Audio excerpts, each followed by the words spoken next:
good evening, tribe. Go ahead and hit that subscribe button, and I hope you like this video. This is Chasing Atlanta, the Guardini takedown. So, it seems like I wasn't the only person that was confused by that last episode of Chasing Atlanta, what they dropped.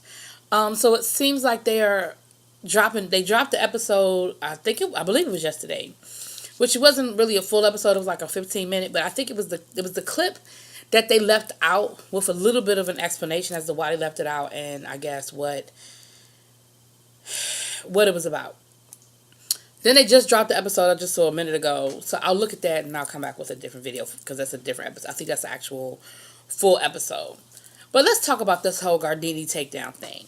So let me be honest. I still am not clear what the fuck is going on. It seems, again, like I said in the last video, it just seems like there's a lot of conversations that have been had off screen. Now, what I did pick up from the clip they showed us, or from the little piece they showed us, it was a 15-minute video, and all of it was from that same scene where Sky is getting ready to dig into Guardini, and they cut it and they go to something else. So it picks up from sort of where that left off. The one thing I don't like about what Chasing Atlanta does is that they break the fifth. Is it y'all theater people? Let me know. I believe it's called breaking the fifth wall or breaking the fourth wall, where they actually show you what's going on behind screen, and so they actually have conversations about production, this production that. Well, production said this and production said that, which is giving us an insight into it's sort of lifting the veil a little bit and letting us know what's going on. And it seems like a lot of the issue that Guardini had with Sky was about production. So, just to give a little bit of background, last season, Sky was a guy by the name of Rico who's been on he was on a reality show. I can't remember which one, but he was on a reality show, and Sky was his manager. Well, in the interim between season 1 and season 2, Sky and this Rico person have fell out. In the interim, what I did not know was that Nico was one of the producers. Rico, I keep saying Nico. Rico was one of the producers of the show, of Chasing Atlanta. And he is no longer with the show. And so part of the reason why production cut that scene is because they were discussing Guardini, were discussing Rico. And so production was like, well, he's no longer with the show, so we didn't feel that it was relevant and or appropriate to show that whole conversation. But what we find out is, and again, I'm only going by what I picked up, Guardini was inserting himself in a situation that Sky felt like he shouldn't have been in.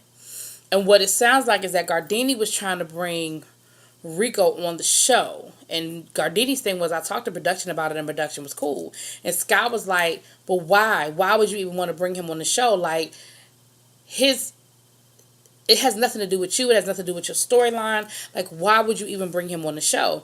And then Sky even throws out that basically I'm the reason why you're on this show. Like, he didn't say all of this, but the insinuation he gave was that either Sky or Rico was the person that brought Guardini onto the show, or extended the offer to him to be on the show, which gets that's a whole nother level of messy that they didn't give us enough information for me to explore.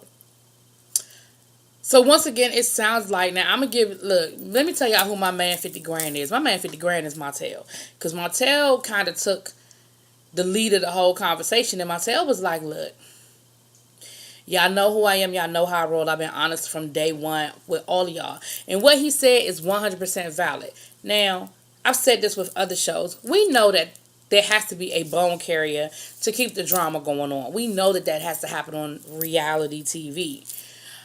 And Guardini, I guess, was the bone carrier. But where Martell was coming from was, Martell was like, look, I don't really know none of y'all, and I don't really have no loyalty or allegiance to any of y'all. I was in the process of getting to know you. And what I feel like is, whatever I said to you, he was like, when I'm pissed off, just like anybody else, when you pissed off, you say stuff. And you don't necessarily say stuff that you wanted to be repeated. You in the heat of the moment, you call the people all kinds of bitches, motherfuckers, whatever. These are his words. And it doesn't mean that you that you are forever, ever and ever going to be mad at that person, or that you really think that they a bitch. Like in that moment, you called them a bitch, and that's how you felt. I remember being so mad at my mama before that I thought it. I ain't never said. Y'all wouldn't know who I was if I said it because I'd be dead. But I remember being so mad at my mom, and that's my mother, and I would never, ever, ever, ever call my mother out her name. But I remember being mad and thinking it. You feel what I'm saying? That don't mean I want to repeat it. And that's where Martell was coming from. Martell was like, look, I said stuff to Guardini. It wasn't meant to be repeated. And me and him were cool trying to build a friendship. And I thought that he understood that the shit that I was saying to him wasn't meant to be repeated. He's like, however, I'm a man about my shit. I'm not fake. I'm going to admit what I said because I said what I said. But, in the words of Needy Leaks, but it wasn't meant to be repeated. And then the same thing with Jaylon. Jaylon was like, well, I kind of felt the same way. Like, yeah, some things were said, but it wasn't meant. And it's not even shady. It's just it wasn't meant for it to come to you. It wasn't meant for that to be said to you. And so that's what it sounds like. Really went down was that Guardini was picking berries and taking them back to, I don't want to keep saying bone collector, but he was just going back and forth with people and saying this to this person and that to that person and that to that person. And of course, Guardini was like, well, I'm a real motherfucker, and I'm real about my shit, and that's what I do. You know, I'm honest, I'm real. Y'all know how I feel about that I'm real shit. Because being real with somebody and being honest with somebody doesn't give you license to be a bitch. And Guardini, you messy. You're being real messy. And again, I don't know if it's production told you to do all of this. I don't know if this is just who you really truly are. But it does sound like you had conversations with Montel and you repeated stuff that Montel didn't want you to repeat and didn't think you were going to repeat, and vice versa with Jaylon, that you repeated stuff that wasn't meant to be repeated or what have you. Cameron was in there somewhere. Devin was in there somewhere. It sounds like it was like Cameron said, this is a whole lot of he say, she say. And now we all in the same room and it's all coming out. And we looking at everybody else side eye because Guardini done got in everybody's ear. And if you go back about, I want to say it was like the third episode. It was the episode right before the fight. So I think that was either the second or third episode. You see that's what Guardini's doing. Or at least that's how it's edited. Let me say that. It's edited in a way that it looks like Guardini is just going bloop, bloop, bloop, bloop. And it's always, because the big thing was that Guardini called Jaylon a snake. I never called him a snake. I said such and such, such. Okay, none of that really matters. But what you were doing was going around to each person saying, so-and-so is fake because they said this, that, and the other about you. And then when you came in the room, they was kikiing in your face. Well, you know what? That's what happens. When you mad at somebody, you talk shit, you get it off your chest. And guess what? You get over it because that's what grown folk do. We fucking get over stuff. You know what I'm saying?